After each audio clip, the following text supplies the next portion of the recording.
Oke. Bismillahirrahmanirrahim. Kita sudah membahas tentang pertama bahwa konsep wujud itu badihi, jelas dengan sendirinya. Ya tidak bisa dipahami atau didefinisikan melalui konsep-konsep yang lain. Yang kedua, pentingnya tesis bahwa wujud itu badihi atau jelas dengan sendirinya secara epistemologis ya. Pentingnya itu adalah karena nantinya itu berkenaan langsung dengan subjek bahasan metafisika. Subjek bahasan metafisika, jadi biar fondasinya kokoh. Jadi kalau René Descartes ya, dia membangun fondasi apa metafisikanya ya, dia membangun fondasi metafisikanya berdasarkan apa? Berdasarkan kepastian cogito ergo sum, bahwa aku ada, bahwa aku berpikir maka aku ada, bahwa aku ada gitu ya. Dan yang dimaksud dengan si aku oleh si Descartes adalah dirinya sendiri memang. Karena orang lain belum masih perlu dibuktikan, masih perlu dipikirkan gitu ya. Baik adanya dunia luar maupun adanya orang lain itu masih perlu dipikirkan lagi. Nah, Ibn Sina memulai metafisika, subjek metafisika ya, dengan apa? Dengan kepastian bahwa ya ada wujud dari something. Kalau bahasa dia di Najat itu la syakka annaha huna wujudan. There is no doubt that there is existence. There is existence. Itu kepastiannya Ibn Sina dan itulah yang kemudian menjadi subjek metafisikanya, menjadi basis metafisikanya. Jadi perlu fondasi yang pasti untuk metafisika, ya fondasi yang kepastiannya itu tidak bisa direduksi, tidak bisa diasaskan kepada kepastian-kepastian yang lain. Dia haruslah yang paling secara epistemologis dia haruslah paling pasti. Ya, karena ya balik ya, ilmu Aristotelian, sains Aristotelian itu dibangun berdasarkan argumen burhan ya, berdasarkan demonstrasi. Nah, suatu argumen disebut demonstratif apabila dan hanya apabila premis-premisnya bersifat pasti, pasti benar. Nah, tetapi nanti premis yang pasti benar ini entah karena dia diasaskan kepada premis lain yang juga pasti, ya, atau dia sendiri memang pasti dan tidak bisa diasaskan kepada premis yang lainnya. Jadi awaliyat istilahnya, ya, awaliyat. Nah, di antara awaliyat itu adalah ya tadi bahwa that is something, gitu. Bahwa hahuna wujud, la syakka anna hahuna wujud kalau bahasa Inggris ini. Nah, itulah yang kemudian menjadi fondasi dari apa menjadi subjek bahasan metafisika Ibn Sina. Nah, itu pentingnya memahami bahwa satu konsep wujud itu badihi, jelas dengan sendirinya, ah, tidak bisa diragukan, ya, bahwa ada wujud ya di sana ya, dari something itu nama dan itulah yang kemudian menjadi apa? Menjadi subjek bahasan metafisika. Aku menambahkan kata bahasan ya, subjek bahasan aku terjemahkan. Kalau di bahasa Arabnya nantinya ya apa? Maujud bima huwa, sorry maudu ya, bahasa Arabnya ya eh, maudu yang ya bisa diterjemahkan sebagai subjek atau lokus ya. Kadang kalau di bab substansi dan aksiden nantinya. Nah, tapi sekarang saya biar clear aja ya, makanya saya tambahkan apa? Saya tambahkan kata bahasan, subjek bahasan saya bilang. Oke, sekarang setelah mendiskusikan subjek bahasan apa metafisika itu, Sofia sekarang bertanya. Perkenankan saya mengajukan pertanyaan guru ya. Saya tidak keberatan dengan apa yang guru sampaikan di atas. Yang saya cari sekarang hanya klarifikasi untuk apa? Klarifikasi untuk presisi. Jadi apa? Dan memang kebiasaan para ulama dulu ya, presisi istilah itu penting banget.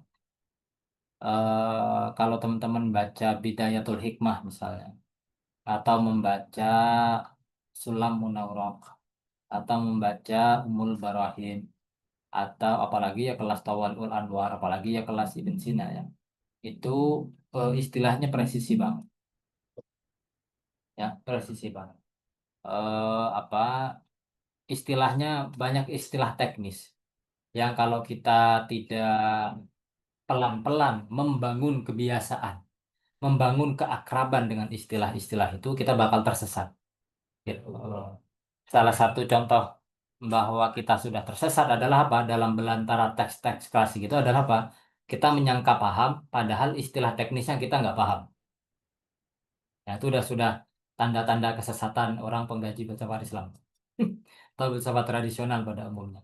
Dia apa mengira dia paham, sudah dapat gambaran besarnya, nah, apalagi merasa paham banget dia jeruannya gitu, tetapi konsep-konsep teknisnya dia nggak kepegang. Nah, itu nggak bisa gitu. Sebagaimana ya teman-teman kalau di teknik mesin misalnya, nah, itu nggak bisa ketukar antara ya, karbu sama injeksi misalnya, itu nggak bisa ketukar, ya nggak? Mana yang one way, mana yang apa dinamo, mana aki, mana dan seterusnya, lah itu nggak bisa ketukar, ya nggak? Harus clear. Kita mesti tahu satu-satu namanya, nama barang-barang yang di teknik mesin itu agar sistem motor itu berjalan dengan dengan sebagaimana mestinya dengan lancar ya. Nah, kalau yang awam banget itu masih terhormat kayaknya ya, karena yang lebih tepat tidak tahu sama sekali ya. Kalau awam itu masih punya pengetahuan awam. Kalau tidak tahu sama sekali ya itu memang bodoh ya.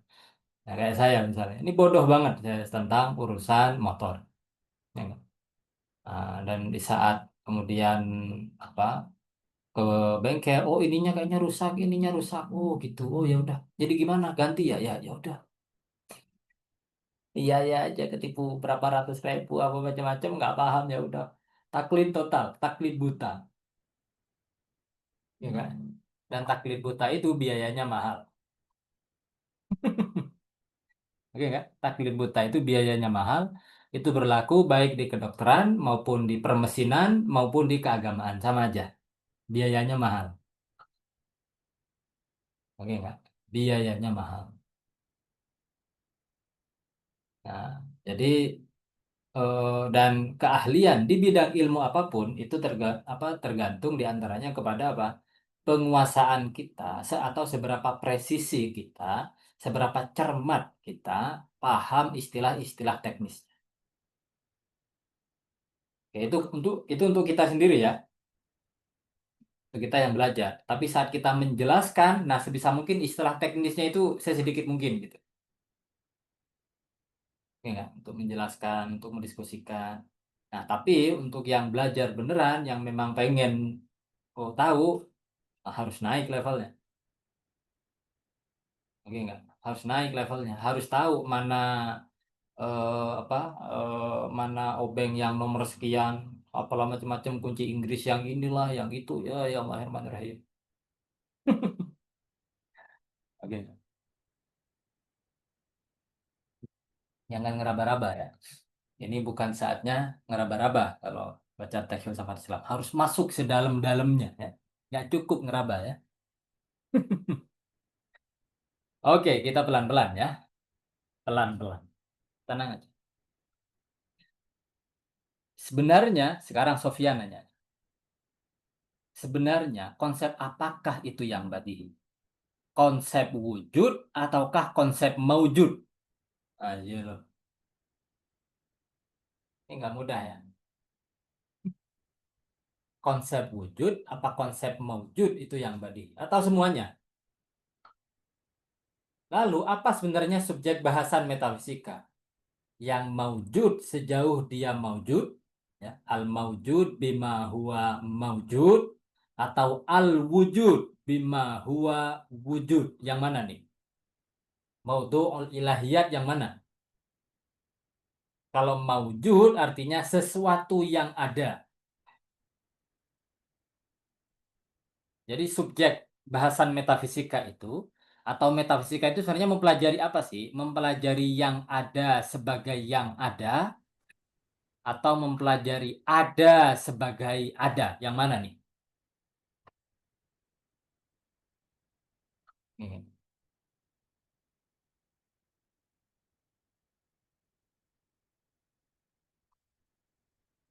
ini nggak mudah ya.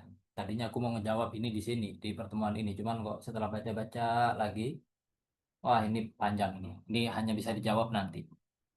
Secara full jawabannya nanti. Jadi saya tulis di sini, ini ngeles saja ya. Ini pertanyaan penting dan mendalam. Ya. Ia tidak bisa dijawab tanpa kita mendiskusikan isu inti filsafat wujud dalam tradisi Islam. Ya. Inti filsafat wujud. Jadi kenyataan itu apa sih sebenarnya? Itu esensi apa wujud? Apa dua-duanya? Ya. Kenyataan di luar sana itu yang termasuk kita ini. Ini pertanyaan basicnya ya, pertanyaan intinya. Itu sebenarnya apa sih? Wujud saja atau mahiyah saja? Ini jelas paling sederhana ya. Enak. Yang bilang satu ini enak ya. Wujud aja. Jadi mahiyah cuma dalam pikiran. Atau mahiyah saja. Yang di luar itu wujud hanya dalam pikiran. Nah, yang jawab dua-duanya tuh ribet. Wujud sekaligus mahiyah. Karena dia harus menjelaskan bagaimana keduanya dibedakan. Dan apa hubungannya. Nah, itu inti. Nah, tapi ini udah cukup ini ya, perlu beberapa pendahuluan, perlu apa premis-premis yang lain. Jadi saya tidak jawab itu sekarang. Karena itu kita akan kembali lagi ke pertanyaan ini nanti. Ya. Sekarang saya harap informasi historis ini cukup sebagai jawaban. Jadi saya memberikan informasi historis saja dulu ya. Dalam Ilahiyat Syifa, Ibn Sina di banyak tempat menyebut subjek bahasan metafisika sebagai apa? Yang maujud sejauh dia maujud. Jadi yang ada sebagai yang ada. Nah, itu yang dipelajari metafisika yang ini. Namun setidaknya dua kali dia menyebutnya wujud sebagai wujud. Atau wujud sejauh dia wujud. Oke nggak? Ini tentu beda dong antara wujud dan maujud itu beda ya. Wujud itu kalau secara tasrif dia masdar.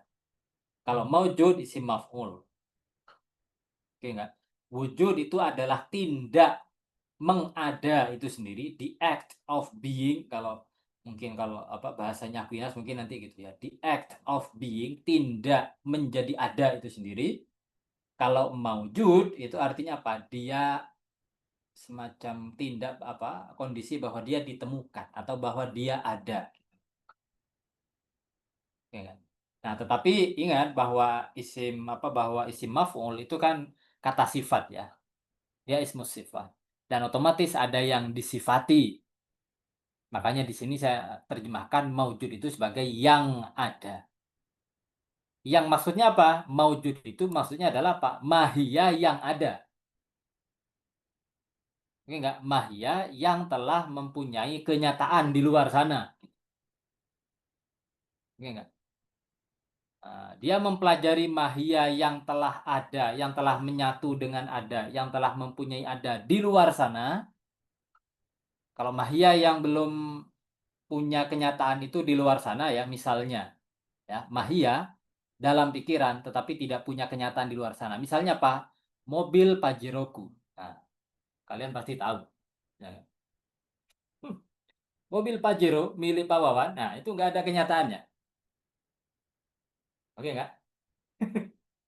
Itu mahia dalam pikiran. Kita tahu definisi apa definisinya. Mobil Pajero adalah mobil ya apa sih? Honda, Yamaha apa sih? Apa Toyota apa sih? Saking oh, ini menandakan saking nggak punyanya ya nggak? Saking tidak punyanya. Sampai definisinya aja nggak paham. Dia Toyota apa macam-macam nggak paham. Saking nggak punyanya ya nggak? Misalnya definisinya ada. Kalian yang tahu ya tahu. Apalagi yang punya ya tahu ya nggak? Kalau punya tapi nggak tahu itu keterlaluan namanya. Iya, ada definisinya di sini. Ada definisinya. Cuman kesan aku bilang Pajiroku itu nggak ada kenyataan. Nah, metafisika tidak membahas itu, tidak membahas mahia, tapi yang tidak ada. Enggak, dia nggak ngebahas itu.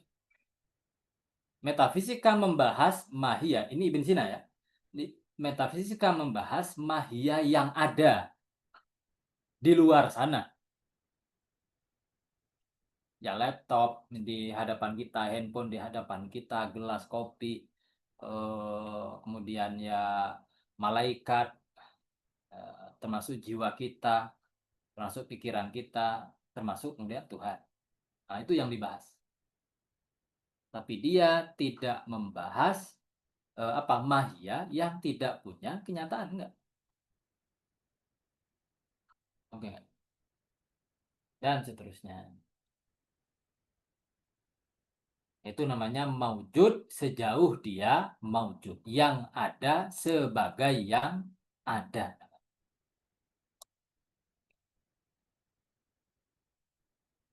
Nah, jadi sekali lagi Ibn Sina di banyak tempat dalam ilahiyat syifa itu menyebut subjek bahasan metafisika sebagai apa? Yang maujud sejauh dia maujud. Namun setidaknya dua kali dia menyebutnya wujud sejauh dia wujud.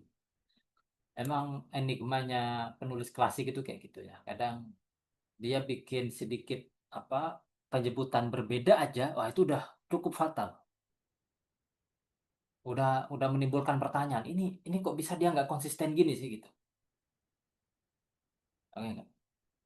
Nah, tapi apapun itu masalah lain nanti ya. Aku belum cek apa komentarnya Mula Sadra ya terhadap terhadap ilahiyatnya Ibn Sina. Dia nulis komentar terhadap itu. Mungkin Sadra nanti marah-marah. Syekh, kalau nulis yang konsisten gitu. Kalau maujud ya maujud aja gitu. Kalau wujud ya wujud yang bener dong gitu.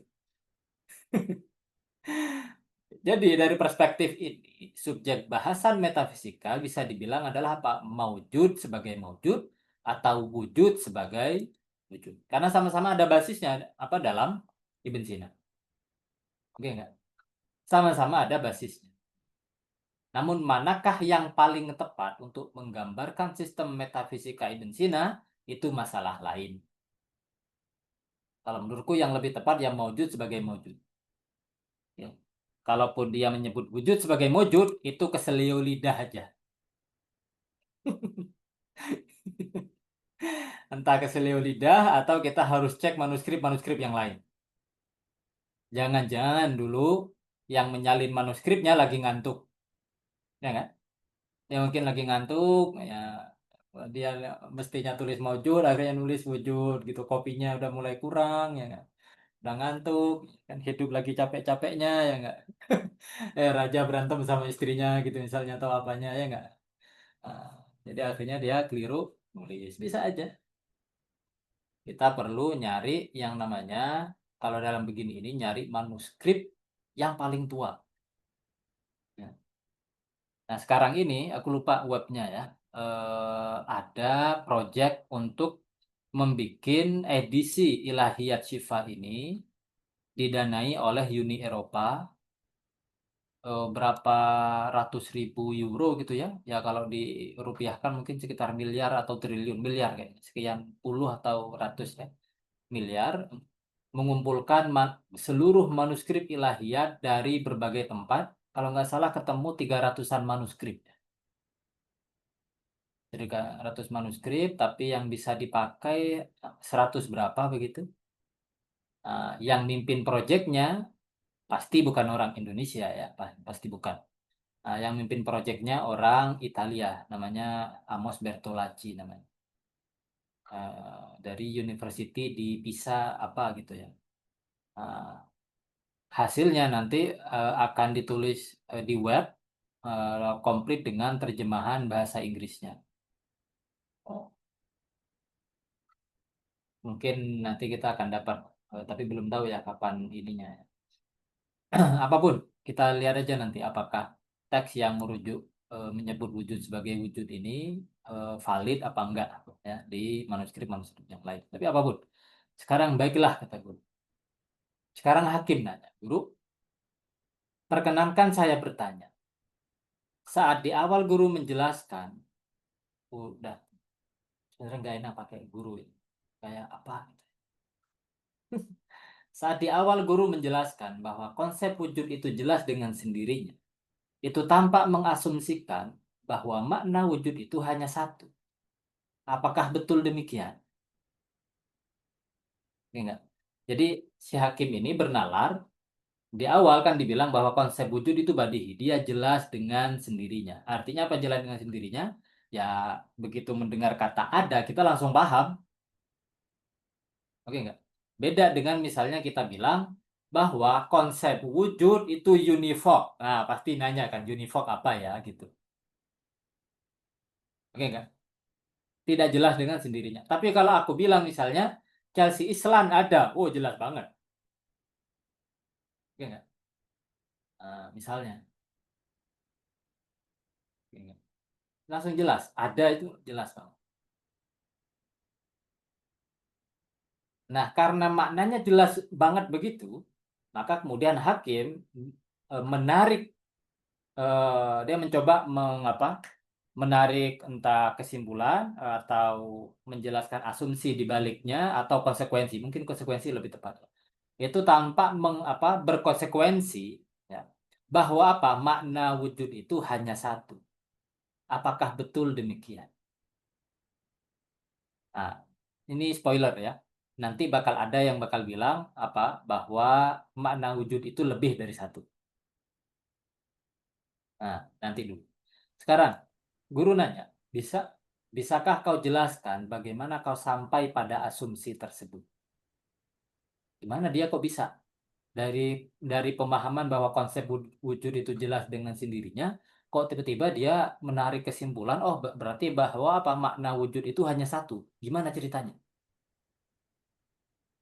Saya berpikir demikian, guru ya. Pertama, perhatikan, ini pertama ya. Kalau nggak ada kedua, berarti yang nulis ini lagi ngantuk juga berarti. Perhatikan.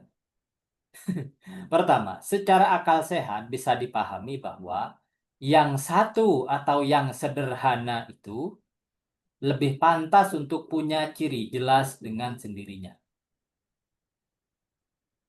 Oke nggak?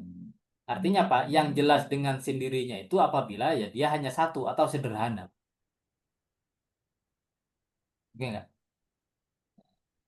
Kesatuan atau kesederhanaan berjalan beriringan dengan kejelasan. Contoh, di saat aku bilang bendera merah putih. Nah, oke nggak? Bendera merah putih dan aku misalnya mengatakannya dalam bahasa Inggris, ya nggak? Itu kan orang pasti nanya, entah itu benderanya yang mana? Bendera Indonesia atau bendera apa ya yang merah putih ada? Polandia atau apa ya? Ya kan? Nah, itu kan sama merah putih itu. Ambilkan bendera merah putih misalnya. Ya. Nah, itu bendera merah putih yang mana nih? Indonesia apa Polandia misalnya? Kenapa? Karena ada dua. Oke nggak? Nah, kalau misalnya, oke, mungkin contoh yang lebih jelas lagi. Misalnya teman kalian kebetulan punya banyak pacar. Ya nggak? Terus kalian bilang, ayo, awas hati-hati itu pacarmu datang. Dia kan pasti nanya, ntar dulu pacar yang mana nih? Ya nggak? Ya nggak? Dia kan pasti nanya, ntar dulu, ini pacar yang mana nih? Gitu. Dia pasti nanya gitu. Kenapa? Karena rujukannya banyak, maknanya banyak. Di dia gambar gambar pacar tuh banyak, jejer 5 misalnya. Ya nggak? Nah, tapi kalau apa? Kok ada kepikiran contoh begini ya? Nah, tapi kalau pacarnya cuma satu, pertanyaan, awas tuh pacarmu ngelihat, pacarmu satu ngelihat.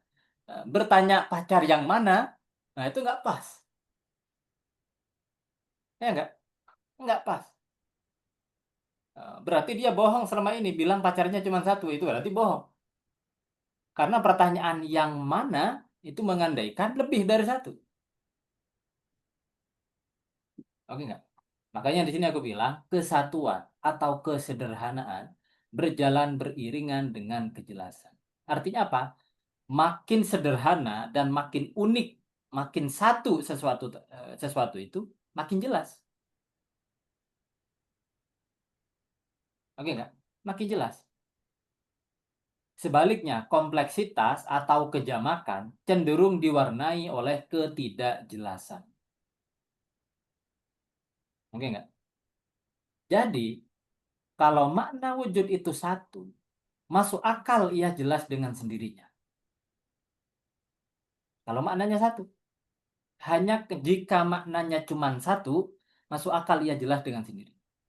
Tapi kalau maknanya banyak, oke nggak? Misalnya, saat kita katakan bahwa laptop ada, kopi ada, dan makna adanya itu berbeda-beda,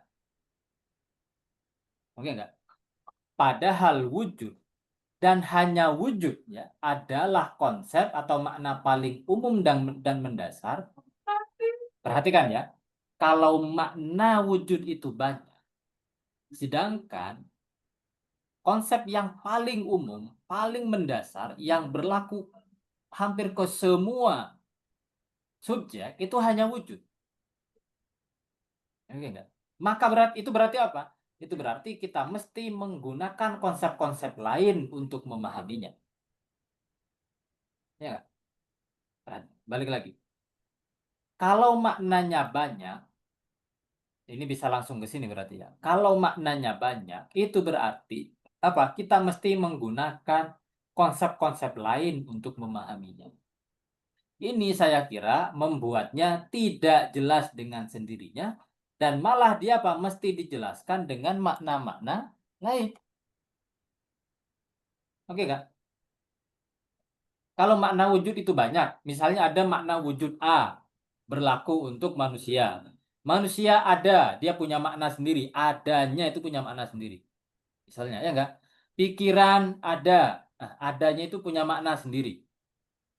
Oke, enggak? Yang berbeda dari maknanya manusia. Maka nanti saat aku nanya, wah, bentar, adanya manusia itu kan maknanya berbeda dengan ada untuk apa? Untuk pikiran misalnya. Oke, sekarang lalu apa yang membedakan? Oke, enggak? Kata ada itu saat diterapkan kepada manusia dan saat diterapkan kepada pikiran atau kepada jin misalnya. Oke, enggak? Apa yang membedakan? Mau tidak mau, kalau maknanya berbeda, mau tidak mau kita mesti menjelaskan makna kata ada tersebut menggunakan makna lain, menggunakan konsep-konsep lain selain konsep ada itu sendiri. Oke nggak? Misal, aku ambil contoh yang lain ya. Antara substansi dan aksiden atau antara pisang dan warna apa dan pisang dan warna kuningnya misalnya. Oke. Pisang ada, warna kuning ada. Oke nggak? Kalau makna ada untuk pisang dan makna ada untuk warna kuning itu berbeda, maka saat kita ditanya, oke, apa bedanya? Maka kita mau tidak mau harus menggunakan konsep-konsep lain, oke enggak? Untuk membedakan makna ada tersebut. Nah, ini saya kira membuatnya tidak jelas dengan sendirinya. Ya kalau gitu konsep ada nggak jelas dengan sendirinya lagi. Dia perlu yang lain, perlu konsep-konsep lain. Oke enggak? Nah, ya ini dia, malah mesti dijelaskan dengan makna-makna lain. Kata si guru ya, jawabanmu tidak kuduga.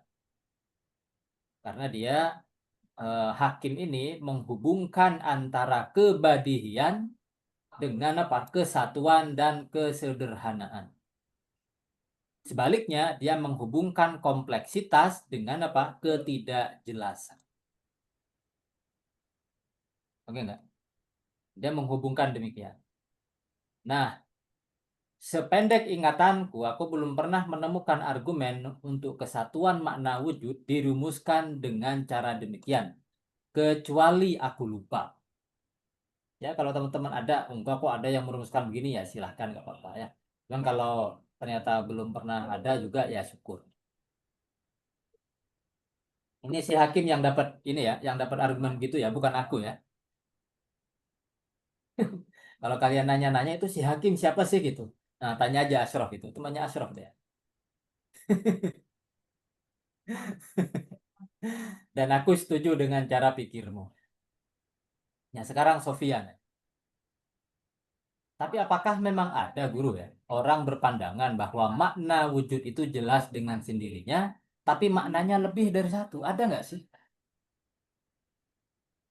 Oke nggak? Ada nggak sih orang yang berpendapat bahwa konsep wujud itu jelas dengan sendirinya, tapi maknanya banyak? Ada nggak sih? Sejarah mengatakan ada, kata si guru. Atau lebih tepat lagi, kitab-kitab filsafat dan atau teologi filosofis setelah Ibn Sina cenderung menisbatkan ekuivositas wujud, maksudnya apa? Pandangan bahwa makna wujud itu lebih dari satu kepada para mutakallimun. Oke nggak? Kalau teman-teman nanti baca Mathalib Aliyah, karyanya Imam Razi, aku dapat pertama kalinya di apa di Imam Razi ya. Oh, dulu pertama dapatnya di maaf di syarahnya di Hasyah Imam Dasuki kepada syarahnya Ummul Barahin Imam Sanusi. Di situ ada mengenai perdebatan mengenai makna wujud. Apakah wujud itu ainuz zat apa tidak? Kalau menurut Abu Hasan Asy'ari al-wujud ainuz zat. Kalau bagi para falasifah bukan al-wujud ghairuz zat. Nah, sebagian mutakalimun nanti bilang al-wujud ainuz zat apa oh ini kata filsuf sorry ya, wujud itu identik dengan mahiyah pada Tuhan tetapi tidak identik pada selain Tuhan, ada yang bilang begitu. Apapun lah ya, yang mau aku sampaikan adalah bahwa tentu nanti perlu diklarifikasi lagi ya, siapa yang menisbatkan pandangan bahwa makna wujud itu lebih dari satu, siapa yang menisbatkan pandangan ini kepada Abul Hasan Asy'ari, itu perlu dicek lagi. Nah, yang aku tahu itu Imam Razi ya. Sejauh ini Imam Razi. Nanti kemudian diikuti oleh Imam Nasiruddin Baydawi ya dalam Tawali'ul Anwar. Nah, menariknya Imam Razi itu kadang agak berlebihan ya. Kalau bikin argumen itu gini, beliau sendiri bilang pendapat ini dinisbatkan nusiba ila gitu ya. Nah, itu kan kalau di ilmu hadis itu kan tadhaif ya. Maksudnya cara menisbatkannya itu pakai kalimat negatif gitu. Dia nggak pede. Eh, dia nggak bilang Abul Hasan Asy'ari bilang begini misalnya. Dia nggak bilang gitu. Atau minimal Ibn Furat dalam Mujarrad Maqalatil Asy'ari bilang bahwa menurut Imam Asy'ari wujud itu maknanya lebih dari satu. Nah, itu kan tegas, jelas rujukannya ya nggak? Atau waqalal Asy'ari fi ba'di kutubihi, ya, itu jelas. Tapi dia pakai kalimat negatif, wa nusiba ila Abul Hasan Asy'ari. Sudah pakai isyar pakai rumusan tad'if begitu atau tamrid begitu ya, seperti ruwiyah kalau di hadis gitu. Imam Razi kemudian mengkritiknya kalau nggak salah pakai 11 argumen coba. Pandangan ini bahwa makna wujud lebih dari satu. Itu kalau nggak salah 11 argumen apa berapa gitu. Ya Allah ya Rahman ya Rahim ya Imam gitu. Cukup satu atau dua tapi langsung bikin deadlock gitu loh. Ya nggak? Langsung bikin KO gitu. Itu cukup. Nah, nanti argumennya agak diringkas oleh Imam Nasiruddin Baitawi dalam Tawali. Kayak dua atau tiga argumen cukup. Ya, ya. Nah, tapi itu oke. Sekarang, Abul Hasan Asy'ari sebagai misal sering disebutkan bahwa dia berpandangan apa makna wujud itu beragam sesuai subjek yang kepadanya ia dipredikasikan. Perhatikan, Imam Abdul Hasan Asy'ari sering bilang apa? Dia berpandangan makna wujud itu beragam sesuai subjek yang kepadanya ia dipredikasikan. Ambil contoh pernyataan Tuhan ada, manusia ada, merpati ada, bunga mawar ada. Kata ada dalam setiap pernyataan tersebut berfungsi sebagai predikat. Artinya apa? Dia dipredikasikan kepada subjek-subjeknya, ya enggak? Kepada Tuhan, kepada manusia, kepada merpati, kepada bunga mawar. Nah, dan maknanya identik dengan makna subjek. Jadi makna kata ada di sini ini identik dengan kata Tuhan. Sedangkan di kalimat ini manusia ada, makna ada ini identik dengan manusia. Sedangkan makna kata ada di sini ini identik dengan kata merpati. Sedangkan makna kata ada di sini ini identik dengan bunga mawar. Oke. Nah, bagiku pendapat ini kayak terlalu sederhana ya untuk dinisbatkan kepada seorang pemikir yang keren seperti Abu Hasan Asy'ari gitu. Ya. Tapi apapun, dalam term metafisika ini berarti mereka apa? Berpandangan wujud berbeda dari mahia baik dalam pikiran maupun kenyataan. Sorry, ini kayaknya beda keliru. Ini wujud sama dengan. Bentar, bentar.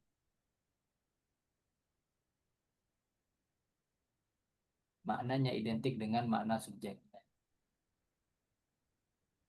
Iya, ini mestinya sama dengan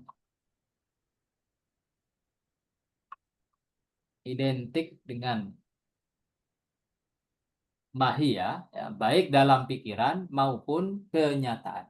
Di dalam kenyataan wujud dan mahia identik, di dalam pikiran juga identik.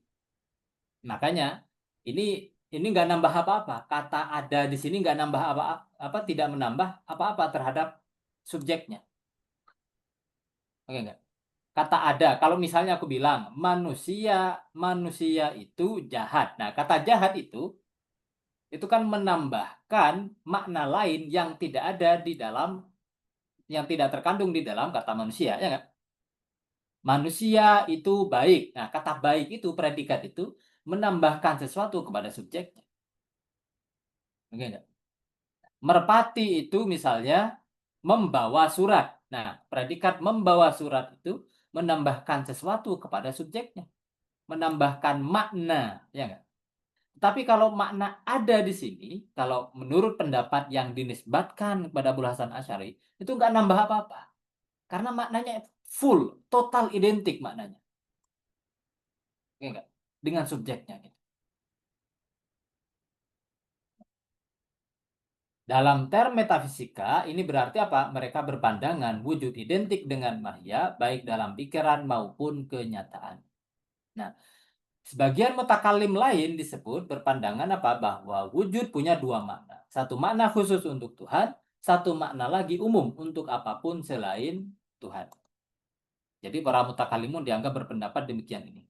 Ini termasuk di Syekh Yazdi, kalau nggak salah di Bidayatul Hikmah juga dibilang demikian. Nah, cuman kalau di Syekh Yazdi ini jelas banget ya. Tapi ya lagi-lagi beliau nggak ngasih referensi. Di mana Abu Hasan Asy'ari bilang begitu itu di mana? Sumber primernya di mana? Oke. Makanya di sini aku nambahin pertanyaan, namun apakah mereka juga berpandangan bahwa makna wujud itu bisa dipahami dengan sendirinya atau tadi? Maksudnya mereka, para mutakalimun, ya, termasuk Abu Hasan Asy'ari, apakah mereka juga berpandangan bahwa makna wujud itu badihi atau bisa dipahami dengan sendirinya? Ya, aku tulis itu tidak jelas.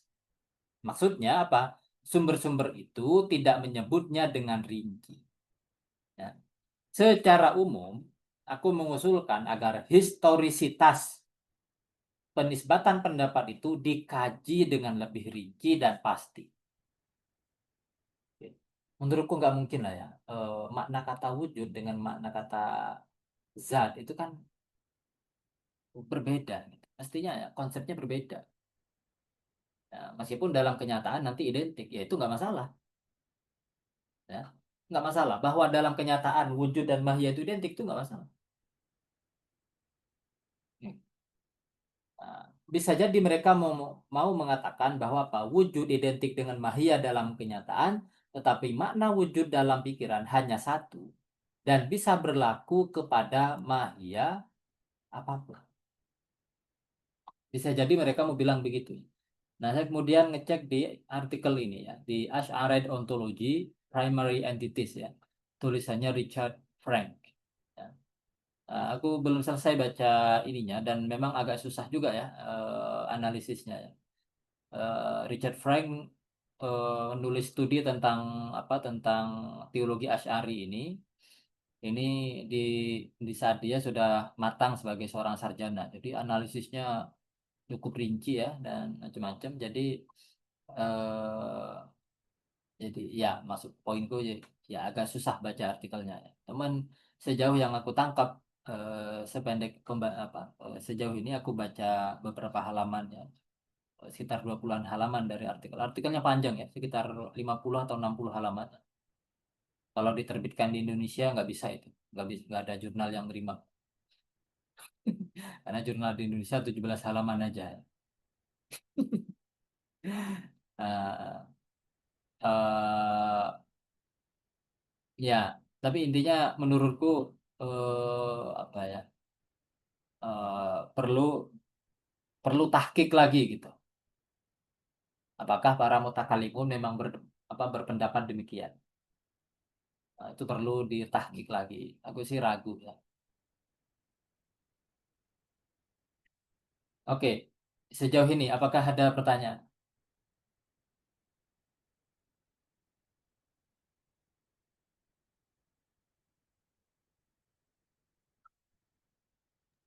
Pak, Ya, silakan. tadi tuh sebelum saya kelas kan saya sempat ngobrol sama GPT kan Nah, terkait perbedaan maujud sama wujud tuh yang ada sebagaimana ada dan yang ada sebagaimana yang ada. Nah, saya nanya sebenarnya yang pas tuh yang mana gitu. Terus jawaban GPT tuh kayak gini, Pak. Katanya si Ibn Sina di Ilahiyat tuh eh, yang dimaksud sebenarnya dia cuma ngesyarah Aristoteles bahwa sebenarnya yang dimaksud adalah wujud aja gitu. Jadi nggak mau wujud. Nah itu saya nggak tahu dia ngasih catatan ilahiyat di juz awal kalau nggak salah. Dan itu sih Pak tadi. maksud, Nah maksudnya mungkin, kamu nanyanya gimana? nah itu saya mau kasih tahu tadi saya ngobrol sama apakah benar bahwa yang direspon GPT yang saya baca gitu, apakah sebenarnya bahwa Ibn Sina itu cuman mensyarah kata maujud yang dia temukan dari Aristoteles. Padahal maksudnya itu sebenarnya cuma wujud aja kata GPT. Kira-kira begitu, Pak. Jadi apakah Ibn Sina itu cuma mensyarah aja gitu? Oh, enggak. Enggak, dia enggak mensyarah aja. Dia ada banyak kontribusi juga kemudian pembabannya juga agak berbeda ya. Ada lumayan banyak kontribusinya ya. Zhong Kondang ahli ya metafisika dan hermeneutik ya. Dia nulis buku Introduction to Metaphysics ya. Dia bilang bahwa sumbangan Ibn Sina kepada sejarah metafisika itu dua. Pertama, dia memfikskan subjek metafisika itu apa sih? Gitu. Karena di Aristoteles itu belum cukup clear ya. Kadang Aristoteles bilang bahwa metafisika itu adalah studi tentang eh, sebab-sebab ya. Kadang dia bilang dia adalah studi tentang yang imaterial atau tentang Tuhan, teologi. Kadang dia bilang dia studi tentang being, tentang wujud. Dan ada empat kalau nggak salah ya, apalagi. Nah, tapi di Ibn Sina kemudian difikskan. Oh enggak, metafisika itu bahas wujud sebagai al maujud bima huwa maujud. Yang ada sebagai yang ada. Itu Ibn Sina. Yang kedua kalau nggak salah distingsi antara esensi dan eksistensi kalau nggak salah. Ya tentu Farabi ya basisnya juga sudah ada di Ibn Sina tapi di Aristoteles juga tetapi kemudian diformalkan banget oleh Ibn Sina menjadi basis dari sistem filsafatnya kalau nggak salah itu ya aku lupa yang kedua mungkin yang ketiga juga modalitas ya metafisik modalitas. Tuhan sebagai sang niscaya ada yang sisanya sebagai mungkinul wujud. Aku perlu cek lagi di Zhong Gongdang tapi memang kemudian sistematikanya filsafat itu, metafisika itu lebih sistematis kemudian di Ibn Sina ya, di Ibn Sina.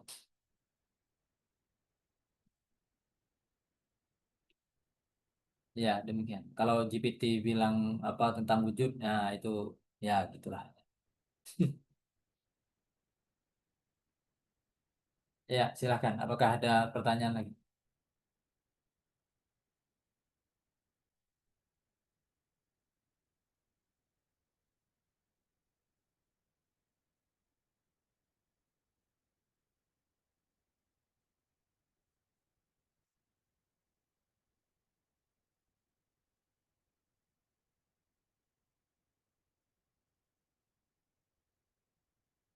Ini problem Pak, belum. Ya. Oh ya, silakan. eh, Pak, ke teks hakim coba Pak. Apa? Ke pertanyaan hakim yang tadi soal equivoc. Saya masih bingung tuh Pak.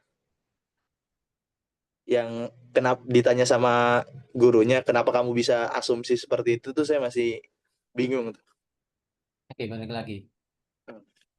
Gampangnya secara ini kan premis mayornya ya sebenarnya ya. Gini, makin unik sesuatu, makin satu dia, dia kan makin mudah dikenali gitu. Secara sederhana gitu, ya enggak? Tapi sebaliknya, makin banyak sesuatu itu makin sulit dikenali. Nah, konsep wujud itu kalau dia maknanya satu, ya pantas dia badihi. Kenapa? Karena maknanya satu, pantas gitu. Apalagi dia memang paling mendasar, sudah paling mendasar, paling umum dan maknanya satu, ya udah clear. Oke enggak? Tapi kalau dia di satu sisi dianggap paling umum, ya, tapi kemudian juga maknanya banyak, ya, kok bisa jelas dengan sendirinya itu gimana gitu? Kan maknanya banyak. Dan nanti di saat ngebedakan ini yang banyak ini, mau nggak mau harus pakai konsep lain selain wujud dong,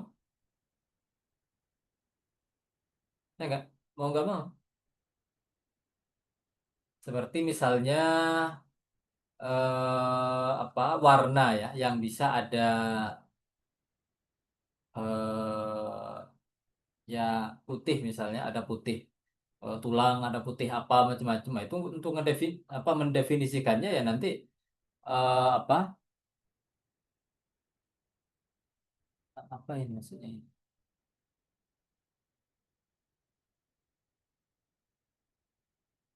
Ah, sorry sorry. Maaf, Man Munfik ngapain? Requesting remote control of your computer.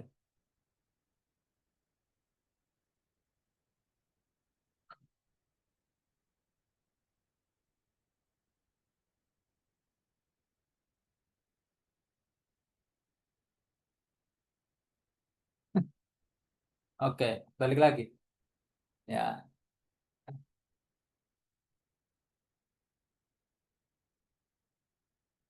oke. Kalau apa maknanya banyak, ya nanti dia bakal perlu aspek lain selain wujud gitu loh. Gitu. Nah, tapi ini baru demikian ya. Nanti saat masuk ke bahasan tentang analogi atau taskik, nah kita pikirkan lagi itu. Oke, taskik itu gimana? Karena tentu nanti para filsuf ya termasuk Ibn Sina, termasuk Mullah Sadra, dia bakal bilang wujud itu univoc, tapi tidak univoc total. Oke, ini tidak univoc total. Univoc itu satu makna, equivoc itu lebih dari satu makna, equivoc. Nah, para ya di sini para filsuf dan seterusnya itu mereka mau bilang dia univoc, tapi sebenarnya tidak betul, tidak total univoc. Ya, karena tentu nanti mereka akan bilang ada prioritas. Ya. Ada prioritas antara apa antara misalnya wujudnya substansi dan wujudnya aksiden ya, tapi tetap aja maknanya tetap satu, tetapi caranya yang berbeda-beda. Oke nggak? Nah, itu nanti perselisihan antara orang seperti Imam Razi dengan para filsuf setelah itu. Oke enggak? Kalau sekarang ini perselisihan antara para filsuf termasuk Razi, Imam Razi dan para teolog awal, Abul Hasan Asy'ari, Imam Abul Hasan Asy'ari. Ya, cuman ya tadi catatanku ya bahwa pendapatnya Imam Abul Hasan Asy'ari itu perlu dikelirkan dulu. Apakah betul dia berpendapat demikian? Berpendapat bahwa makna wujud itu banyak. Oke enggak? Ah, tapi oke lah nanti anggap memangnya apa memang Abul Hasan Asy'ari berpendapat demikian. Ya, Imam Asy'ari berpendapat demikian. Tapi nanti para filsuf seperti Imam Razi yang bilang bahwa makna wujud itu satu, Ibn Sina juga bakal bilang maknanya satu. Tapi nanti mereka beda lagi. Oke, kalau bagi Imam Razi, makna wujud itu total univoc, satu aja. Kalau bagi Ibn Sina, enggak. Dia satu, tetapi nanti caranya beda-beda. Nah, itu hal lain lagi nanti ya. Oke, saya kira kalau untuk filsafat demikian dulu ya. Pekan depan kita akan balik lagi ke sini ya. Pekan depan kita akan fokus ke masalah apa? Universitas wujud ya. Kita akan gali lagi mengapa wujud itu uniform. Argumennya apa? Nah, ini problem ini masih terus di ini kan ya, masih terus didiskusikan sampai sekarang. Dalam tradisi Thomistik, dalam tradisi Thomas Aquinas, dibilang bahwa wujud itu analog atau modulated ya, sama kayak pendapatnya Sadra. Nah, tapi nanti Heidegger enggak, Heidegger bakal bilang enggak, being itu uniform. Heidegger itu anti, tapi aku belum clear ininya ya, argumen-argumennya apa macamnya, analisisnya apa macam-macam. Tapi saya dengar dari guru saya apa bahwa Heidegger itu anti analogi wujud, anti taskikul wujud. Nah, itu tapi itu nanti kita pekan depan akan fokus dulu kepada apa? Universitas wujud. Oke. Kalau nggak ada pertanyaan lagi, kita akan pindah ke Jawahirul Quran.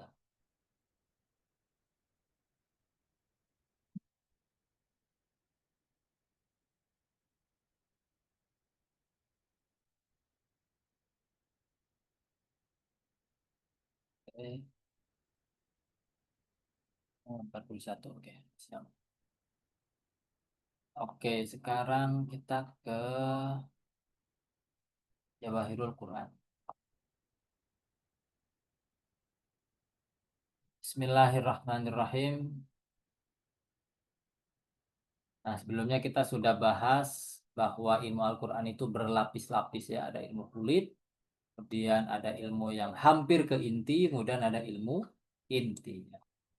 Ilmu yang kulit, eh, apa yang sudah kita bahas dua pertemuan sebelumnya ya, ilmu mengenai apa makhorijul huruf ya, kemudian tajwid dan itu sepaket ya. Kemudian ilmu apa nahwunya atau makna kata-kata ya, kamus lah ya. Kemudian nahwunya, kemudian ilmu kiroatnya. Nah, ilmu kiroat itu udah nyampur itu antara makhorijul huruf dan juga apa nahwunya. Oke. Kemudian yang paling tinggi di antara ilmu kulit ini adalah tafsir zahir. Ya, tafsir berdasarkan ya tadi, berdasarkan apa? Nahwu dan seterusnya dan seterusnya ini. Nah, itu adalah yang paling dalam mudah dari ilmu zahir. Sekarang kita akan mulai baca ulumul lubab, ilmu inti. Ya.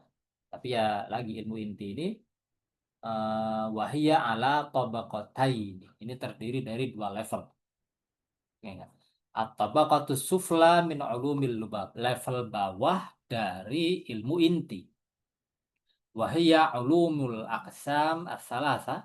Ya, dia adalah ilmu tiga macam ilmu allati samainaha at-tawabi' al-mutimmah yang kami menyebutnya sebagai pelengkap. ilmu ikutan pelengkap. Karena di awal udah dibilang oleh Imam Ghazali bahwa inti Al-Quran itu bisa dibagi ke 6 secara umum ya. 3 esensial, 3 tambahan. Ya nggak? Yang pertama mengenai Tuhan. Ya, yang pertama yang paling intinya inti itu tentang Tuhan. Yang kedua tentang cara berjalan, cara suluk kepada Tuhan. Yang ketiga kondisi di saat sampai kepada Tuhan. Oke nggak? Itu tiga itu yang paling inti. Al-Ma'ad ya yang ketiga. Nah, kemudian ada tiga yang tambahan sifatnya. Pertama tentang para nabi, orang yang berjalan menuju ke sana. Kemudian yang kedua orang yang menolak untuk turut serta dalam perjalanan menuju Tuhan. Kemudian yang ketiga atau yang keenam ya, mengenai prasyarat atau mengenai ya infrastruktur lah ya yang mendukung perjalanan menuju kepada Tuhan. Nah, sekarang beliau sebut bahwa itu kan isinya Quran ya.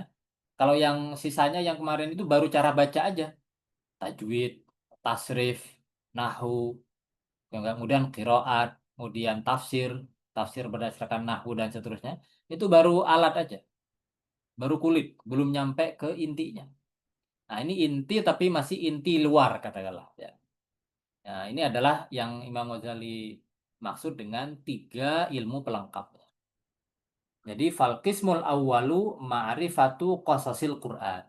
Pengenalan atau pengetahuan tentang kisah-kisah Al-Quran wa ma yata'allaqu bil anbiya dan apa yang berkaitan dengan para nabi wa ma yata'allaqu bil jahidin dan apa yang berkaitan dengan orang-orang yang menolak wal a'da'i dan para musuh ya wa yatakaffalu bihadzal ilmi dan bertanggung jawab ya mengenai ilmu ini siapa al-qusas, para tukang cerita ya wal mu'adz dan para penceramah wa ba'dul muhaddisin ya, dan sebagian ahli hadis ya. Wa hadza ilmun ini adalah ilmu la ta'ummu ilaihil hajah. Yang kebutuhan kepada ilmu ini nggak banyak. Ya, makanya nggak jadi kurikulum di pesantren di mana ya nggak. Nah, cukup dibaca sendiri aja. Wal qismu tsani ya yang kedua huwa muhajjatul kufar wa mujadalatu. Ini berhujjah, saling bertukar hujjah dan debat dengan orang kafir. Ya. Wa minhu dan dari sini yatasya'abu ilmul kalam. Dari sini muncullah cabang apa ilmu kalam. Al maqsudu liraddid dolalati wal bidah. Yang ilmu kalam itu tujuannya apa? Untuk mengkritik atau untuk menolak kesesatan dan bid'ah. Wa izalati syubuhat dan menghilangkan syubuhat-syubuhat. Akidah-akidah yang heterodoks katakanlah wa yatakaffalu dan bertanggung jawab bihi dengan ilmu kalam ini al mutakallimun para mutakallim wa hadzal ilmu ini qad syarahnahu telah kami jelaskan ala tabaqataini seturut dua level samaina at-tabaqatal qaribah minhuma kami menamai level yang terdekat atau terendah ya minhuma dari dua level ini ar-risalah al-qudsiyah. Di Risalah Qudsiyah dulu kita udah pernah baca ya, Risalah Qudsiyah ya. Kita udah selesai baca ini. Waktu tabaqatul lati fauqaha dan tingkatan yang di atasnya adalah al-iktisad fil i'tiqad. Tapi ingat, wa maqsudu hadzal ilmi tujuan dari ilmu ini, ilmu kalam itu adalah apa? Hirasatu aqidatil awam. Menjaga akidahnya orang awam antashwishil mubtadi'ah dari gangguan para ahli bid'ah. Tetapi walayakunu dan tidaklah hadzal ilmu ini malian bikasfil haqa'iq. Ini tidak berisi tentang apa penyingkapan kebenaran-kebenaran apa adanya. The nature of things. Enggak. Enggak. Ah, ini sesuai dengan apa pendapat yang Imam Ghazali bilang di dalam apa Al-Munqidh minadh dhalal. Dan di dalam Ihya juga beliau sering bilang apa bahwa ilmu kalam itu tujuannya bukan untuk menyingkap kebenaran-kebenaran yang pasti, bukan. Oke. Mungkin ini ya alasan para kiai-kiai itu kadang kiai kiai di pesantren Jawa itu jarang yang ngajar ilmu kalam. Ya kita husnuzon aja lah ya. Karena memang sebagian nulis kitab ilmu kalam ya. Seperti Kiai Nawawi Abdul Jalil Sidogiri, beliau nulis kitab ilmu kalam ya. Kalau di Padang eh, eh, guru siapa, Kiai Kiai Sirajuddin Abbas, nah itu kan nulis tuh, beliau. Nah, dan seterusnya. Wabijinsihi, dan dengan jenis ini ya ta'allaku berkaitan alkitabul ladzi sonnafnahu fi tahafutil falasifah. Yang berkaitan apa Alkitab ya, buku yang kami karang dalam mengenai apa kerancuan para filsuf. Jadi bisa dibilang kalau Risalah Qudsiyah sama Al-Iqtisad itu ilmu kalam positif. Maksudnya ilmu kalam yang di situ Imam Ghazali apa membangun dogma, membangun ajaran-ajaran untuk kaum awam. Kalau di Tahafur, kemudian Al-Mustadhiri, kemudian dan seterusnya, ini adalah ilmu kalam negatif, maksudnya menyerang. Ini menyerang para ahli bid'ah itu. Nah, Walladzi auradnahu firroti alal batiniyah, yang kami tuliskan dalam mengkritik apa batiniyah fil kitabil mulaqqab al mustadhiri, yang dalam kitab yang disebut apa al mustadhiri. Wa fi kitabi hujjatul haq wa qawasimul batiniyah, dan dalam kitab apa hujjatul haq. Eh, aku nggak tahu ini kayaknya nggak, belum ketemu kitab ini. Kalau al mustadhiri ada ya, diedit Abdurrahman Badawi. Wa kitabu mufassalul khilaf fi usuliddin. Ini juga belum ketemu kitabnya. Kitab mufassalul khilaf. Walihadal ilmi, dan ilmu ini walihadal ilmi alatun. Ilmu ini mempunyai alat bisa yang arifu biha, bisa yu'rafu biha. Yang dengannya dikenali apa? Thariqul mujadalah, cara berdebat, cara dialektiknya. Bal turuqul muhajjah, bahkan metode berargumentasi bil burhanil hakiki, dengan menggunakan bukti demonstratif yang tadi saya singgung dan ngebahas subjek bahasan metafisika Ibn Sina. Waqad auda'nahu kitaba Mihakkun Nadhar. Kami telah menuliskannya dalam kitab Mihakkun Nadhar. Yang ringkesan dari Mihakkun Nadhar ini adalah kitab Mantiknya Mustasfa, yang juga sudah kita baca dulu ya. Wa kitabu Mi'yaril Ilm, dan kitab juga Mi'yarul Ilm. Ala wajhin, kami menulisnya ala wajhin, sesuai dengan cara la yulfa mithluhu, yang tidak ditemukan semisalnya lil fuqaha wal mutakallimin. Yang apa yang semisalnya ditulis oleh para fuqaha dan mutakallimun sebelum Imam Ghazali, itu nggak ada kata beliau. Ini pede banget Imam Ghazali, dan dalam satu arti memang iya. Tapi setelah ada Imam Razi, Imam Idawi, ya itu lain cerita nanti ya. Wala yasiqu, dan tidaklah pede ya, tidaklah percaya bihaqiqatil hujjah, dengan hakikat hujjah, wa syubha, dan syubhat, malam yuhid bihima ilma, orang yang tidak menguasai dua ilmu tersebut, ilmu kalam dan alatnya.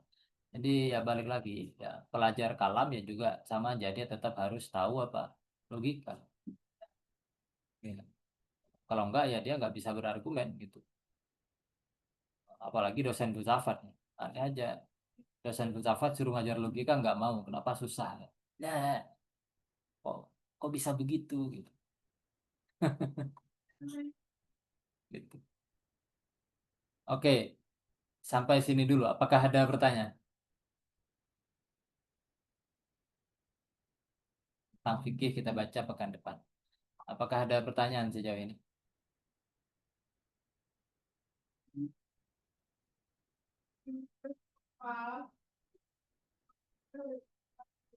Oke, kalau tidak ada cukup demikian ya. Eh, Semoga bermanfaat ya, semoga berkah. Sampai jumpa ya, insya Allah pekan depan. Alhamdulillahi Rabbil Alamin. Ya. Terima kasih Terima, Ashraf, terima kasih Pak. dan teman-teman lain. Mbak.